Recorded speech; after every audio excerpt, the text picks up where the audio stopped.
Welcome to the Kaleidoscope of Possibilities, Alternative Perspectives on Mental Health. My name is Dr. Adriana Popescu. I'm a licensed clinical psychologist and leader in the field of mental health, energy psychology, addiction, trauma, and empowerment. In this podcast, we will be exploring mental health from a variety of perspectives, from the spiritual to the shamanic and beyond.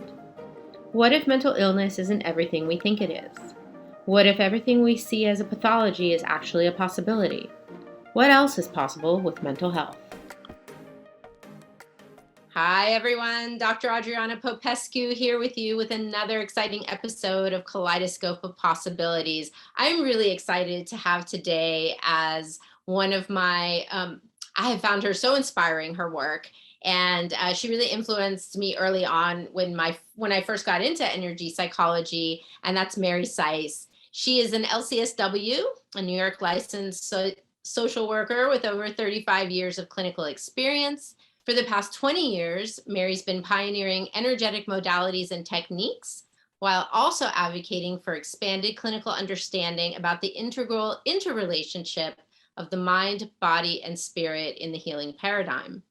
She presents at conferences internationally and develops training and coursework, especially in the areas of releasing negative beliefs, healing trauma and dissociation, and the role and responsibilities of the healer.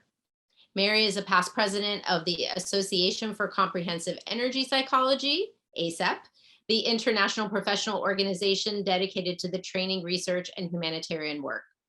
She's co-author of The Energy of Belief and author of the 2020 Kindle bestseller, Tapping the Panic Out of the Pandemic. Her current work, Soul Weaving Process, is a combination of 30 years of work reintegrating split-off aspects of consciousness after traumatic events. In addition, for 20 years, Mary has been personally trained in energy healing by Her Holiness Saima, I think I mispronounced that, and serves as a lead facilitator in the Journey of Profound Healing program, as well as the director of Saima's Magdalena Healing Program. Known for her capacity to make spiritual concepts relevant and clear, her practice serves and supports healers, leaders, and influencers who have a mission to serve in the planet's awakening. Welcome, Mary. So happy to have you here. Oh, thank you. It's a joy to be here. Truly so inspiring from your work earlier on. You know, I first discovered you at probably one of my very first energy psychology conferences 20 or so years ago, and was just blown away. I had no idea this stuff existed and no idea that there were tools like this that, anything beyond traditional talk therapy that would help people to heal. How did you come upon this work? Well, I came upon it, in the 90s. I was working at a large HMO, the health maintenance organizations used to have the same one we had in New York, in California. And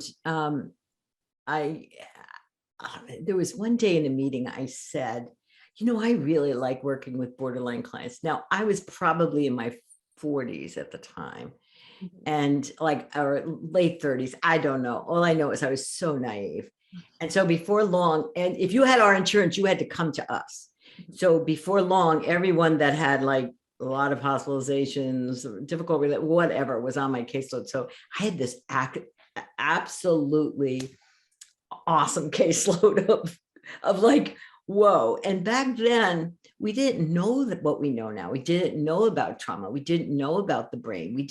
My clients had these big, thick charts and have had maybe some hospitalizations, or just a really difficult time. But I just loved working with them. So, and I would be talking with them oftentimes, and I trained as much as I could about trauma, but PTSD, that was all new stuff there at the time. And I sometimes would find that by talking with them, they were getting worse. They were having more flashbacks. They were getting suicidal more. I knew you had to talk. I knew they had to have some medicine. I knew there were stages of trauma treatment. I knew all that, but some of them were getting really worse. And I found that's why right away I was like, there's got to be something else. There's got to be. And I never wanted to make anybody worse. I mean, they had suffered so much. I was just, please, there's got to be something else. So I heard about this therapy, EMDR, where you move eyes around, that in the 90s, it had just come out. That was quite weird. But I went and learned that and started having great success with that.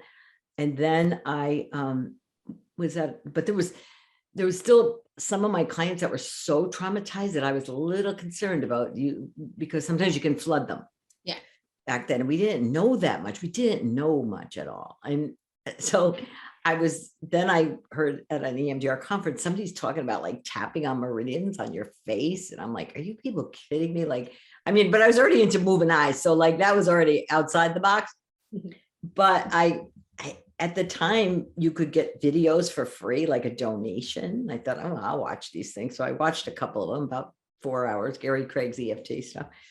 And I thought, oh, I can do this. So I marched into my office and started doing it first with my colleagues, and like phobias were going away and their panic was coming down. And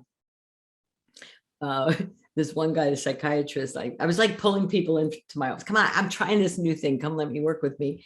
And I forget what he had. He was anxious about, we were changing our company around or blah, blah, blah. So I said, well, do this with me. Let me just see. And I'm tapping and moving his eyes around, and it was gone.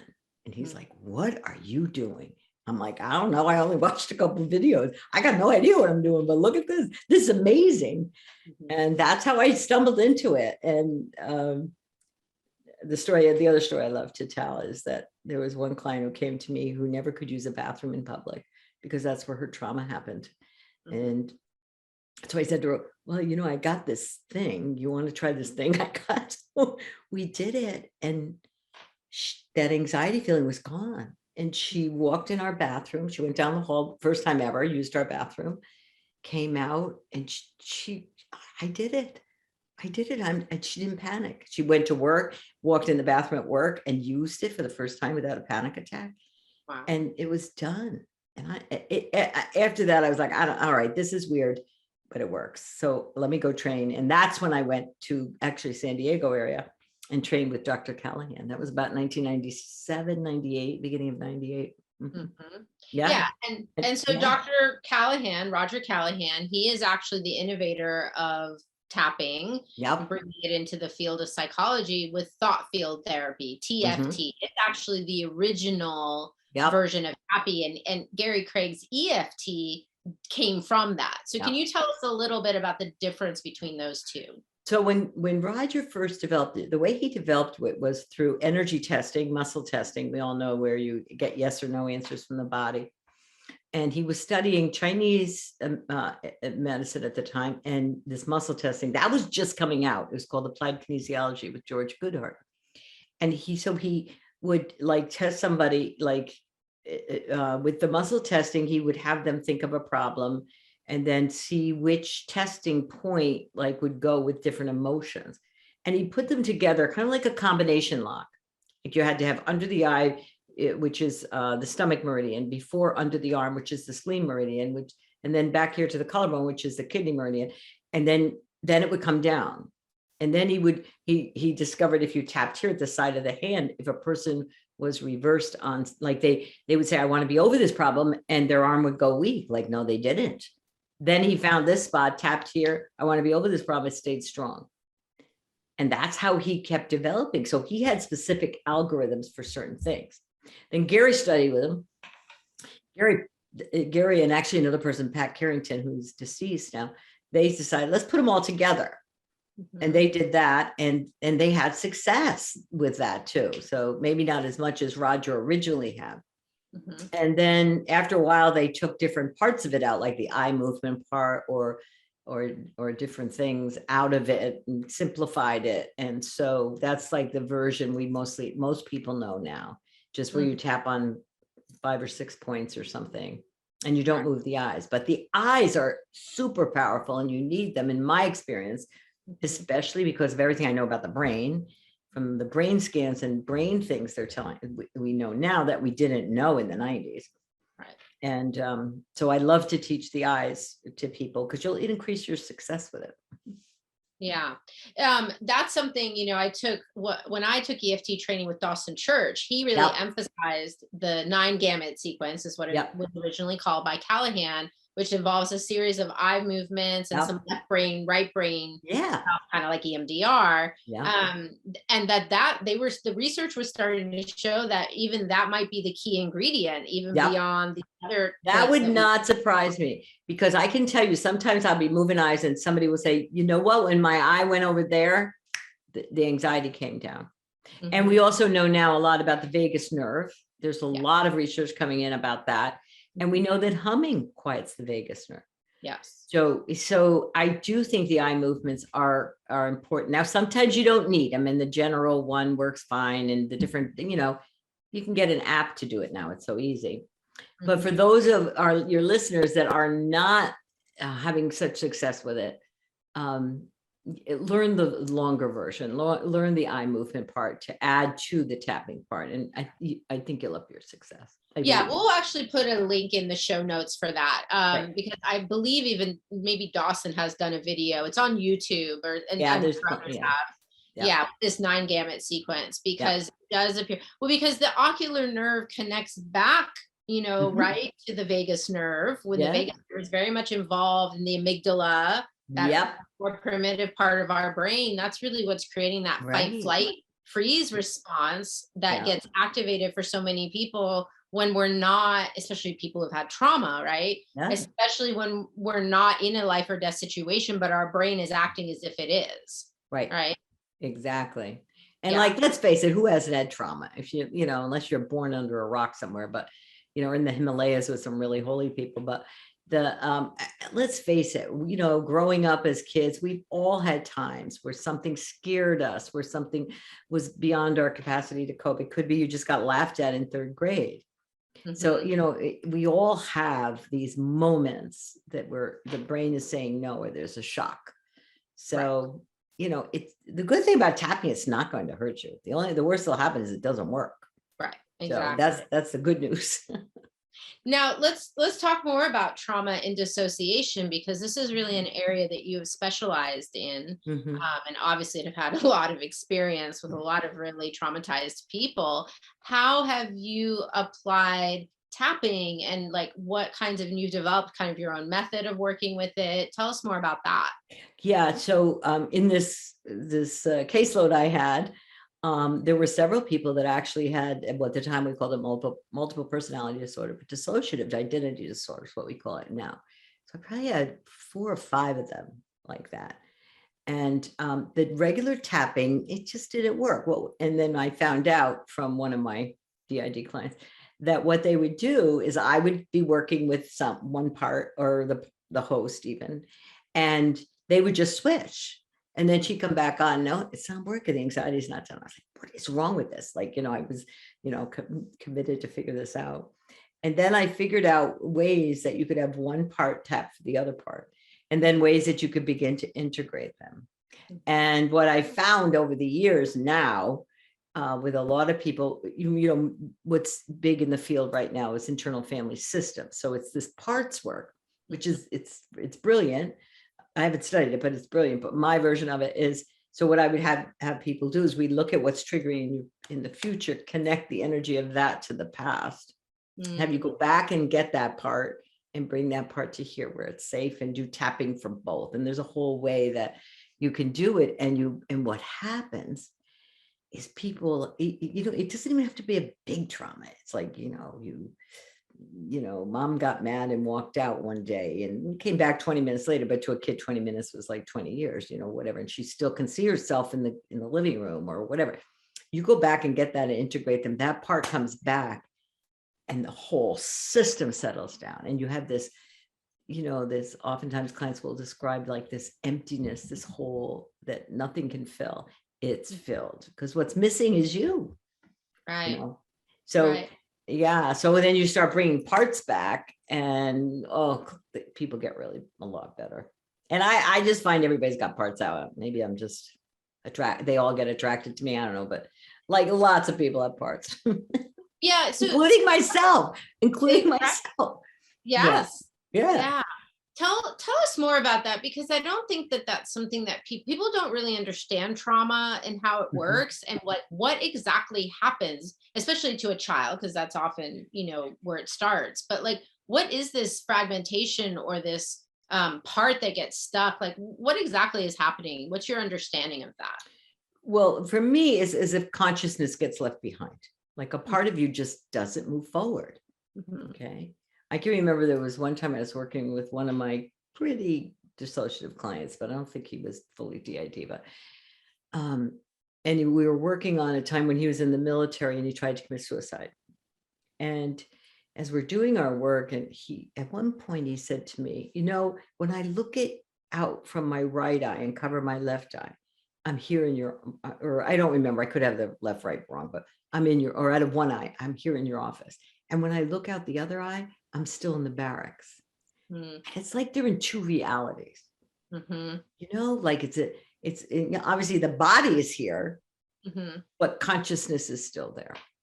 Right. And what would happen is he would have these constant suicidal thoughts and all that. And some of it that we had to heal that, bring that part back and integrate it for him to settle down.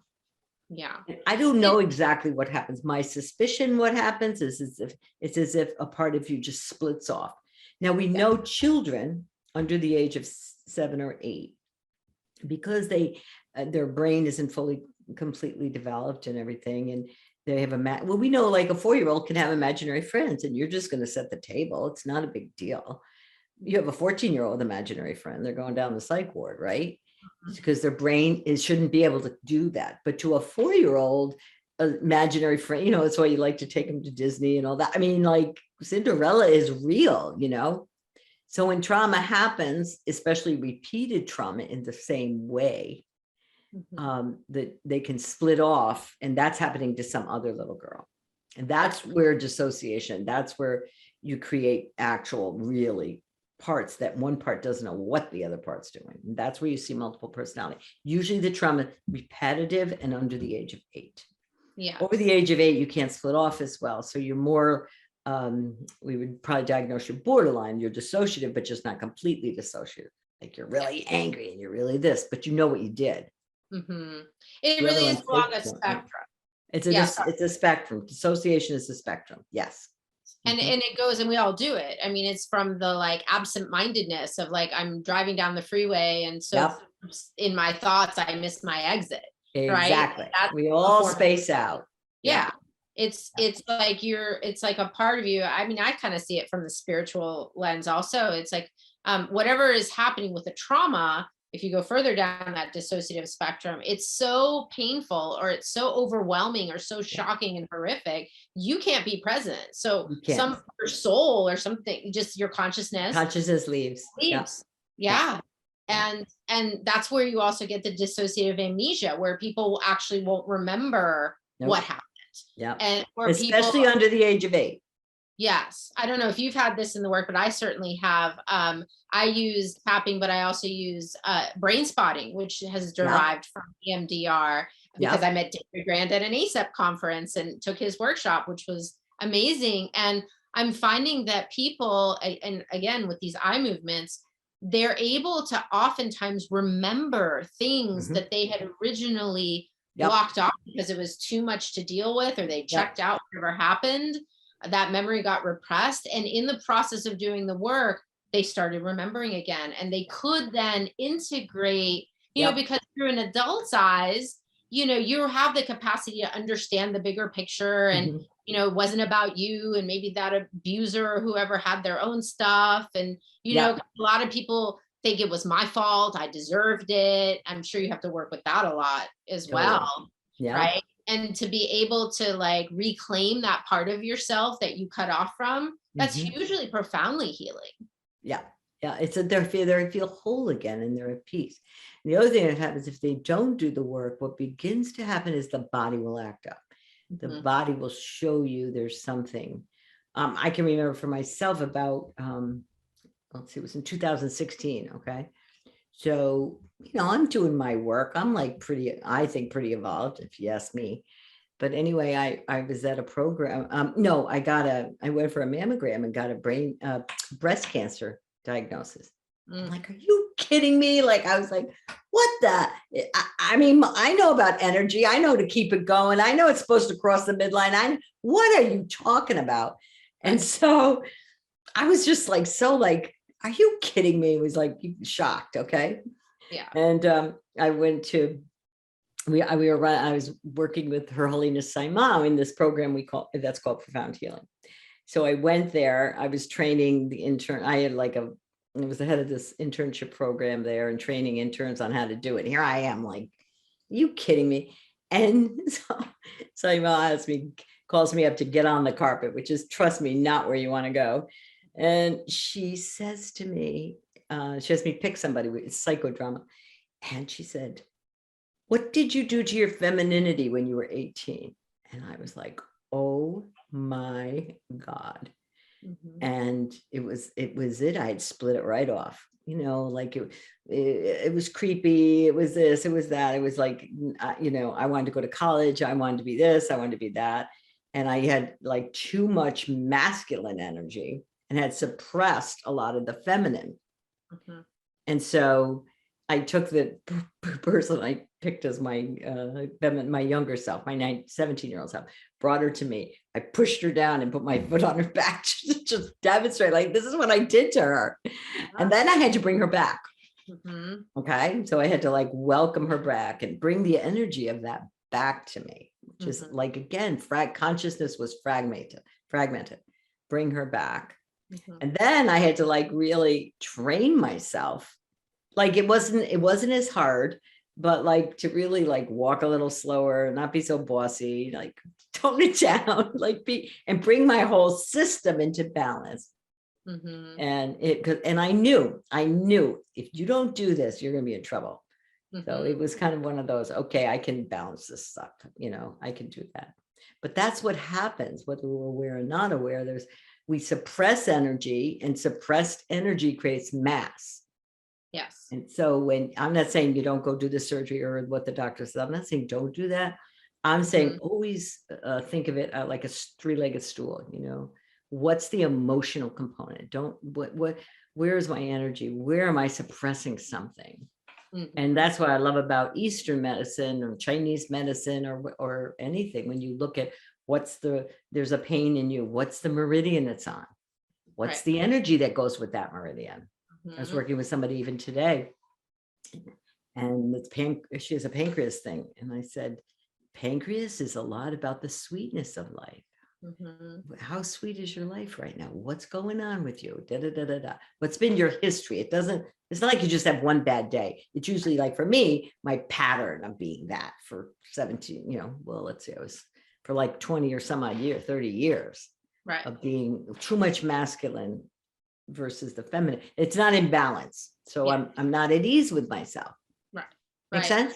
Yeah, totally. I mean, and that's what, if you were going to the traditional Chinese medicine doctor for depression or anxiety, they're not going to sit there and talk to you about your problems. They're going to be looking at your body and how is the energy flowing in your body. If there's too much of something, not enough of something, a block of some sort, that's where the disease develops, right?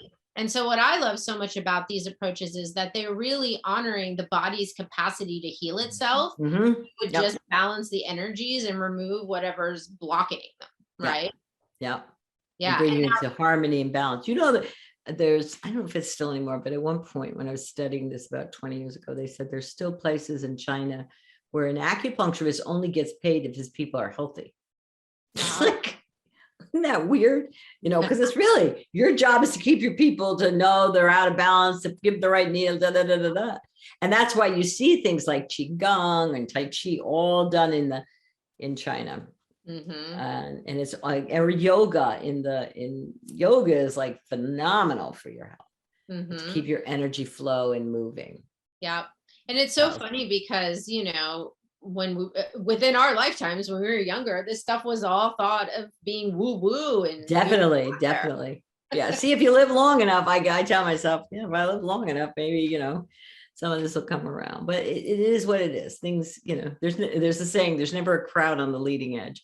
You have to, they say, who the pioneers are? They're the ones with the arrows in their backs or something. I don't know. Just, people are going to, they're scared. They're just scared. But now it's like, it's not a big deal. But boy, back in the 90s, it was huge.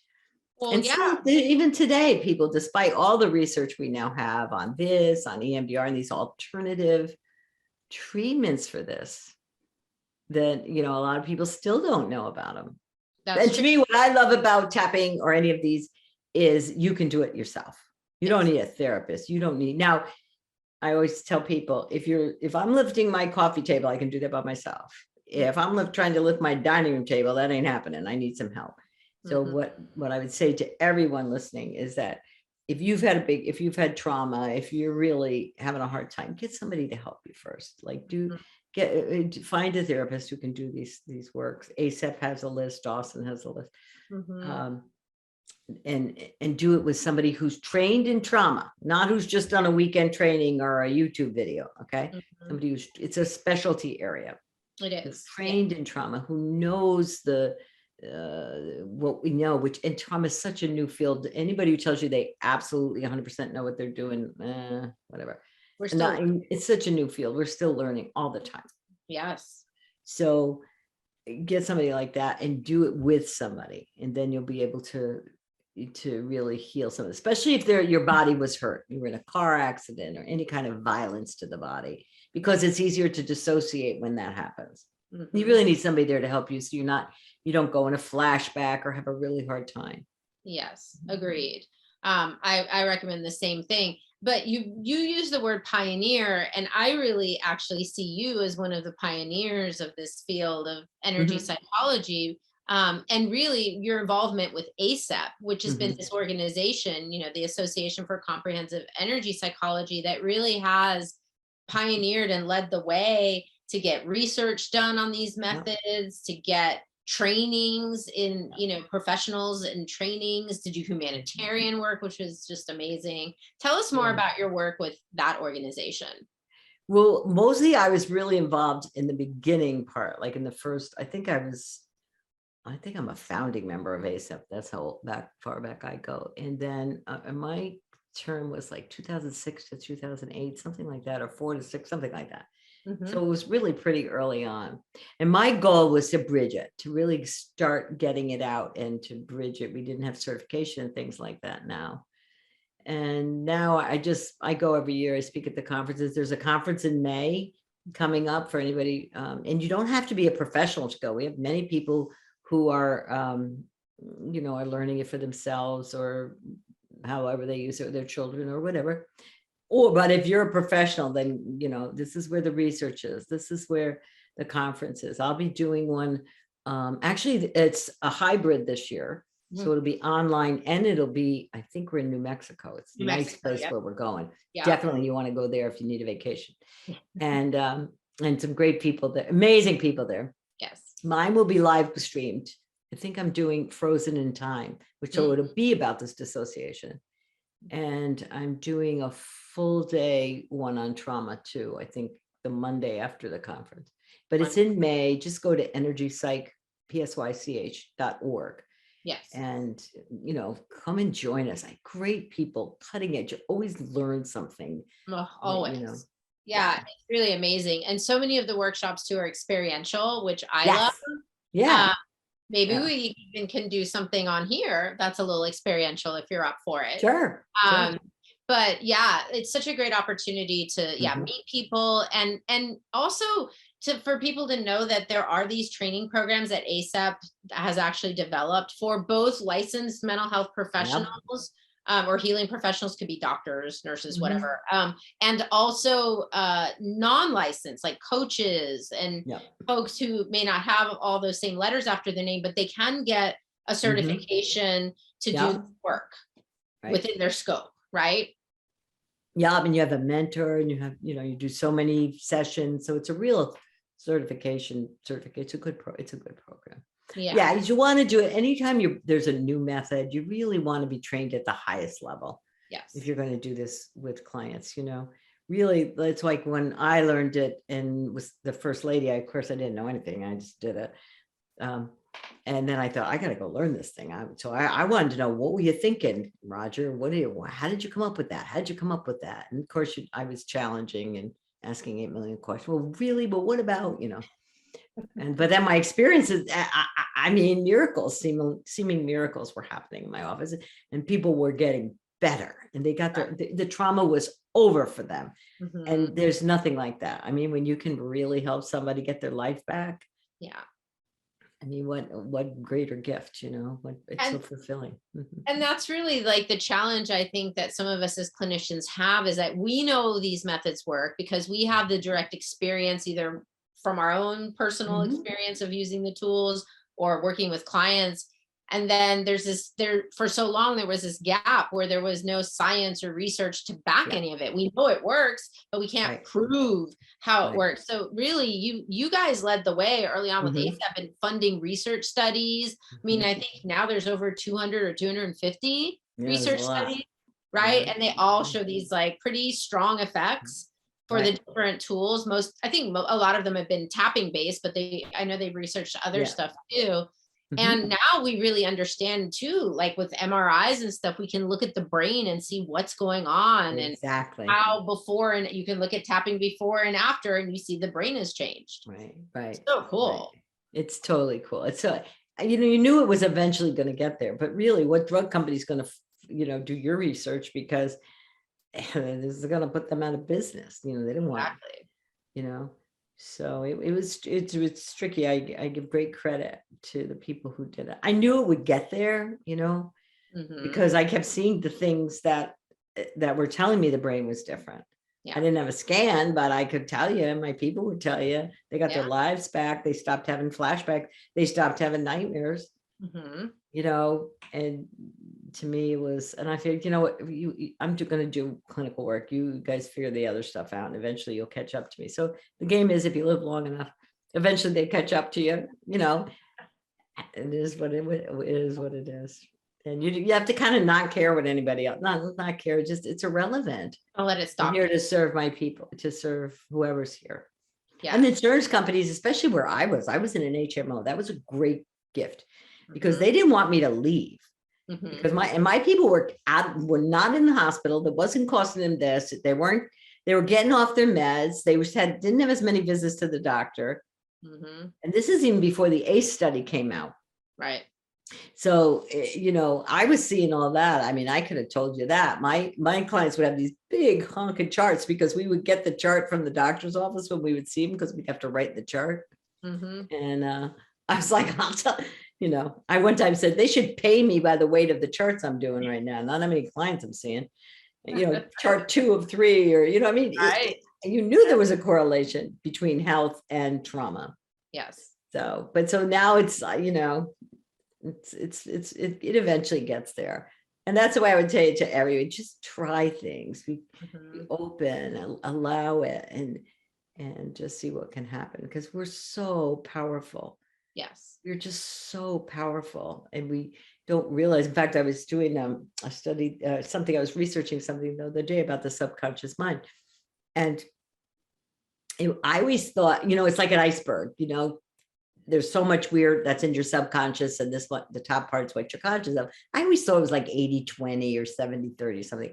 It's like 90 to 95% is in your subconscious. Only like 5 to 10%, what you're even aware of, is causing things. Yeah. So it's like, oh boy, are we clueless? And, and so really to just go in there, and clean it up and tap things out, you can reprogram any belief you've got. Yeah. And so the other thing about the subconscious, anything somebody tells you, it doesn't judge it. It just takes it in like it's truth. Exactly. It was like, like for me, it's not safe to be a woman, or it's not as safe, or keep that down. You want to be strong. You gotta, Yeah. You actually wrote a book like about like it's true. That's not true anymore for me, No. But you wrote a book about this, the energy of belief. That the energy of belief, is all about, and we're just republishing it, and it's actually going to come out again with it's going to have more tapping stuff. We actually wrote it on a thing called touch and breathe, which is the same as tapping, but we had you touch and take a breath there, because for some people the tapping was too agitating. Yes. And I wanted to write a book on beliefs. My co-author wanted to write a book on touch and breathe. So we kind of, whatever. we put it together and made the book. But the updated version is you can either touch and breathe on it, or you can rub it. That's another way to activate a meridian, or you can do tapping on it. So we've kind of included them all and updated some things for it. That'll be coming out next month. But yeah, it's all about how do you take any belief, once you go in that subconscious, kind of open the door and see what's that and what's in there. And then we bring them up and you, okay, this is what I have. This is what I'd rather have. So you take the limiting belief down and then you strengthen the new belief. So you program yourself. Yeah. You do that, your life will change. Absolutely. I mean, it's really incredible. Would you mind leading us in a little tapping exercise so people can get a sense for how this might work? Sure. All right. So let's do, give me a belief you have that you wish that you're ready to change. Give me one. That I have to work really hard to make money or be successful. Yes, I work hard for my money. Like money doesn't come to me easily. No, I have to work my ass off for it. Right. Yeah, exactly. The only good thing about saying that is usually you have a very thin ass. So if that's your situation, I'm working my ass off. It's like it, and the subconscious is like, so keep that one, you know? And I'll tell you one, don't say this. I used to say all the time, I need a break. And I did, I broke my hip. Yeah. So like, it's like, don't say that. Be careful. Yes. Yeah, exactly. Takes it literally. Maybe I'm going to say I'm going to have to sit my ass off because I've been sitting so long in front of my computer. But whatever you tell the body does. So be careful. Okay. All right. So you've got to like to, and what would you prefer to have? To have money come to me with ease. Yeah. Money comes to money flows to me. Yeah. Okay. So take a breath and go inside for everybody. Just pick a belief you have that you wish you didn't have. And think of that belief. I have to work hard for my money. I have to work hard. Like I can't let up. There's no ease. And on a scale of 0 to 10, where 0 means it's not true and 10 means it's really true. How true does it feel to you? Feel your body. Well, I would say right now it feels like a 4. I mean, I have done a lot of work on it. Okay. So but it's still a 4. Higher, but it's still a 4. Yeah. And where does your body hold it? It feels like it's in my throat and kind of in my head. It's all concentrated. Like all up around here. Cool. All right. And then when you think of that money comes to me with ease, feel your body. What is that at? That feels like the body wants to kind of collapse inward. It's like, no. It feels like kind of hopeless, you know. Okay. All right, cool. It could be possible, but it hasn't so far seemed so possible. Okay, cool. So that also actually comes in at a 4, that it seems like I believe in this moment, I'm feeling like I believe it at a 4. It's okay. Not that strong. Okay, cool. All right. So come down 3 inches and over 3 inches. And it's like, for those of you who maybe are listening, it's like, it's as if you were doing a pledge of allegiance right there. It's on either side, right? And rub it hard. It should be like tender on you. Okay. This is a neurolymphatic drainage spot, and the lymph doesn't have a pump. So you've got to massage it to get it to moving, and it gets your energy to work a little better. Okay. So here's where you're going to say your affirmation. So even though I don't believe, let me try to think which way I want to do it. So even though you could say, even though I believe that I have to work hard for my money. Even though I believe that I have to work hard for my money. Work my ass off for my money. My ass off for my money. Yes. I accept myself. So you say you're accepting affirmation there. So even though I believe I gotta work my ass off, I gotta work hard, and I can't eat, I just gotta I work hard for my money. I accept myself. So even though I believe it, I accept myself. So that's the first step. Okay. Now you're going to tap the side of your hand. Most people know this point from all the tapping things that are around. But for me, at this point, I say a releasing affirmation. I say, I'm choosing to release this belief. Okay. I'm choosing to release this belief. All the roots and origins of it. All the roots and origins of it. And all that it means and does to me. And all that it means and does to me. I'm choosing to release this belief that I have to work hard or work my ass off, whatever. I'm choosing to release this belief that I have to work my ass off for money. All the roots and origins of why I believe it. All the roots and origins of why I believe it. And all that it means and does to me. And all that it means and does to me. I am choosing to release the belief. I'm choosing to release the belief. That I have to work hard or to make money. That I have to work hard to make money. All the roots and origins of it. All the roots and origins of it. And all that it means and does to me. And all that it means and does to me. Now we're going to tap eyebrows, side of your eyes, under your eyes, under your nose, your lip, collarbone, under your arm, 4 inches. So for women, that's kind of on your bra strap. Men, you're on your own. Poke around because that one's usually tender on people. Yes, it is. Hands like a laser and tap at the top of your head. So I do that instead. Sometimes I do all the finger points, but this is just a faster way to do it. And put your hand on your chest and tap in between your pinky, your little finger and your ring finger is a soft area. So tap there. You can do it like this. I like to put the hand on the body because you want to stay in the body. Feel your body. Now we're going to do the eye movement thing. So close your eyes and open them.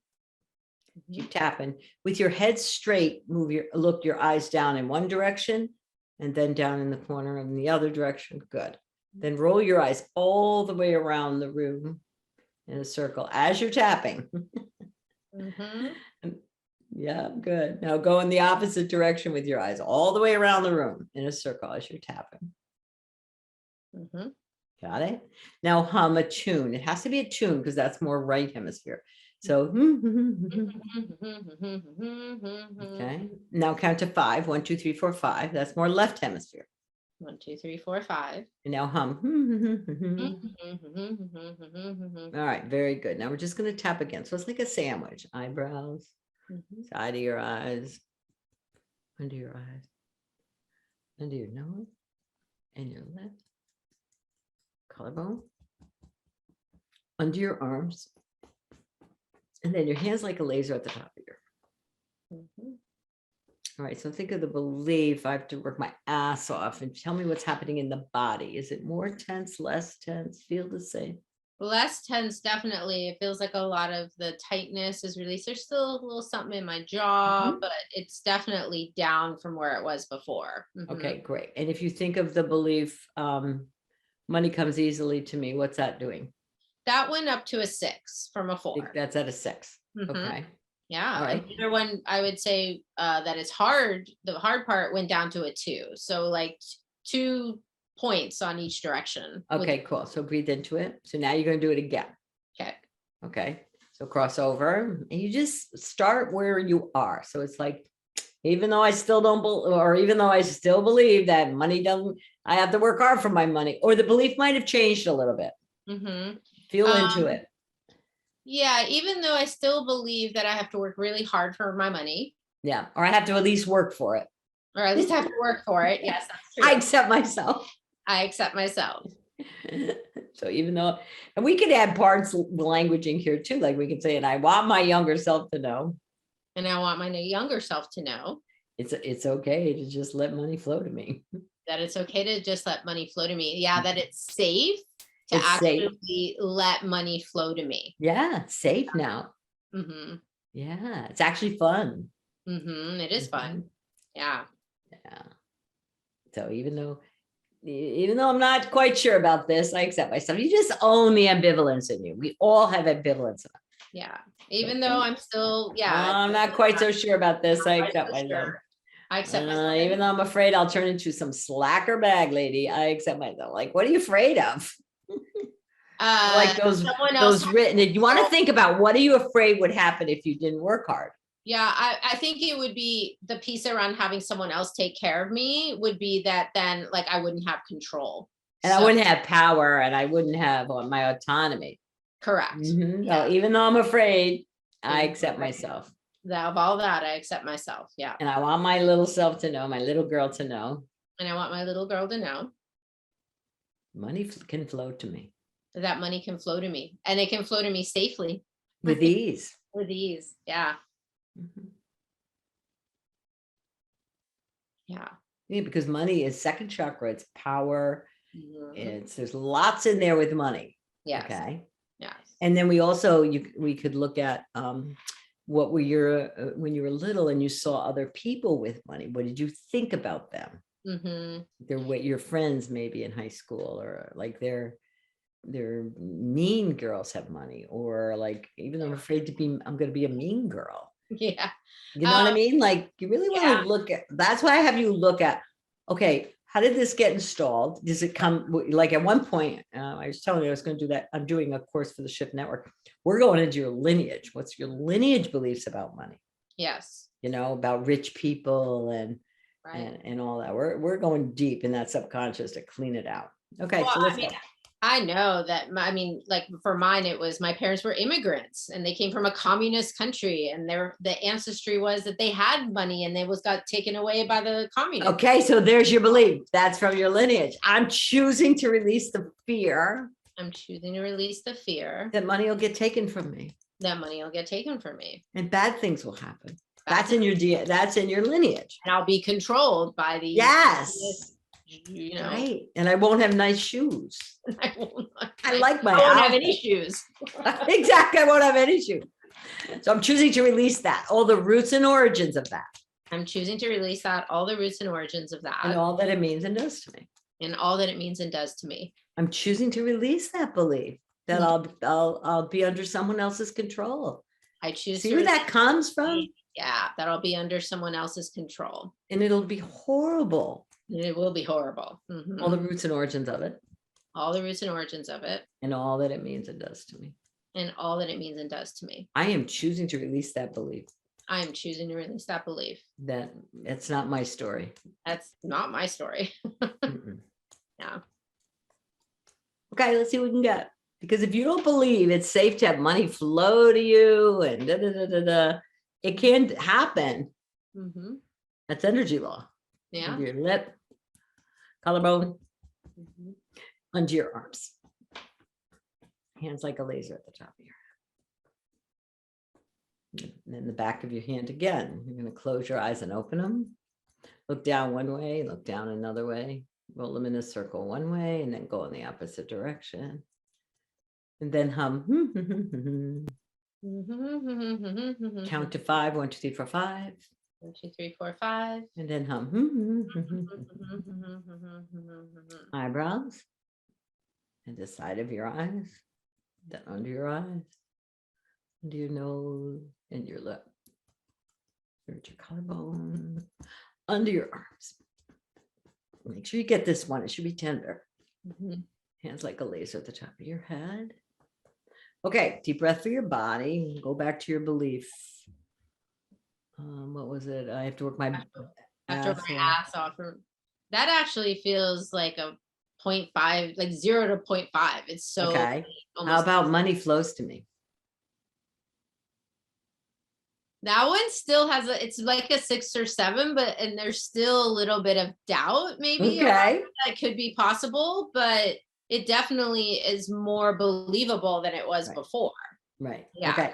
Now doubt is normal. Yeah. Okay. Because like some people say, well, I'll believe it when I see it. But the problem is you can't see it till you believe it. Right. So you could do another round, and I'm not going to time to do this, but even though part of me is doubting, I accept myself. I'm choosing to release the doubt. Mm-hmm. Yeah, I would do that. And I think probably doing more with like my parental or familial, it goes further back stuff, you know. There's all of that's in the subconscious. Yes. And all that is the energy that's what we call the energy of belief, or that blocks us. Yes. From really leveling up and going to the next level. You know how much good you're going to, like, you can envision yourself, all the good you're going to do. Right. As money just flows to you. Yes. Yeah. It frees me up to actually be able to contribute even more. Exactly. Right? Like for me, I'm ready to start. I want to just let it, send it in. I'm a good steward of money. Mm-hmm. I'll create a foundation. I want to do this. I want to do that. So to really be open to this, send it down, man. I'll do, like, I can't imagine what I would do. The research I might fund, or the this or the that, like all the fun things I would do as money just flowed to me and I didn't have to work so hard. Yeah. But if you didn't come from that, like if you're a child of immigrants, forget it. You're, you know, but that it's okay. That's just how you got programmed. Yeah. The game is we can reprogram ourselves now using energy. Well, not only that, we can even reprogram our DNA. I mean, this whole epigenetics piece is exactly amazing. So I like that imprint, the trauma my family went through with all of that imprinted probably into their DNA, and then it came into me. and now I have it, but I can change it so that I don't continue Exactly. to carry that on. I mean, it's really such fascinating work, all of Yeah, it. totally. That was wonderful, Mary. Thank you so much. Good. Now, when you make a lot of money, I get 10%. Okay. Okay, got it. No, So tell us, okay, so you've got some things coming up. Tell us about one, how people can find you, the Tapping Tuesdays, the okay. book is being released, and then you've got this workshop, live workshop coming up. Okay, so the big things that got coming up is what I've been doing when the pandemic started and everybody was kind of freaking out. That's when I quickly did an ebook called Tapping the Panic Out of Pandemic. And it did very well. And all the money goes to ASAP with it. It's just like, you know what, let me do this. Let's get more people served. And then I did this thing called Tapping Tuesday. So it's every Tuesday at 2:00 Eastern. So it's Tapping Tuesday at 2:00.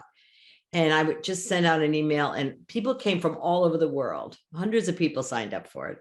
Usually it's about 50 to 100, I don't know, people on it every week. But we were having so much fun that I'm still doing it. I can't stop it. It's free. So I love it. It's like, it's crazy, but I really love it. So, and the healings that happen, what really, I have to tell you, blows me out of the water is that you bring a group together. We create the field, a healing field. And then somebody raises their hand, they want to go, they do it, the work for the whole group. Everybody inevitably has the same issues. And we laugh, and it's phenomenal. It's phenomenal, the power, and it's fast. So I'm now a super proponent of group tapping. Awesome. So that's free. Anybody can join that. You just go to my name, marysise.com, and just sign up.